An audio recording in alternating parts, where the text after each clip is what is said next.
தமிழக வெற்றி கழக தலைவர் விஜய் அவர்கள் வந்து திருவாரூர் கேம்பெயின் போகும் பொழுது அப்போ வந்து அவருக்கு மிகப்பெரிய வரவேற்பு இருந்தது. அப்போ என்ன பண்ணாங்கன்னா, கிரெயின் மூலமா அவருக்கு பெரிய மாலை அணிவிச்சாங்க.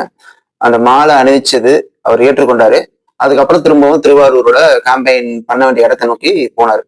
இப்ப அதுக்கு என்ன பண்ணியிருக்காங்கன்னா, அந்த மாவட்ட நிர்வாகிகள் மீது அவங்க வழக்கு பதிவு பண்ணியிருக்காங்க. ஏன்னா இடையூறு பண்ண மக்களுக்கு இடையூறு பண்ணது அந்த கிரெயின் ஓனர் மேல, அந்த நிர்வாகிகள் மேல வழக்கு பதிவு பண்ணியிருக்காங்க. இது என்னன்னா திமுக இது எப்படி பண்றாங்கன்னா, திரும்ப இது மாதிரி ஒரு தடவை நடக்கக்கூடாது அப்படிங்கிறதுக்காக பண்றாங்க. ஆனா திரும்பவும் இது மாதிரி பண்ணாங்கன்னா திரும்பவும் இதே மாதிரி ஒரு விஷயம் பண்ணுவாங்க.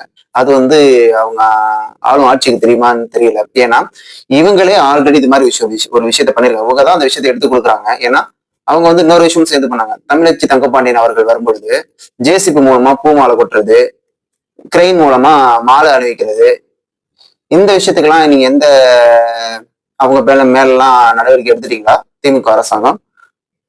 அந்த நிர்வாகிகள் மீது, அந்த ஜேசிபி, அந்த கிரெயின் ஓனர்கள் மீது வழக்கு தொடர்ந்துட்டீங்களா?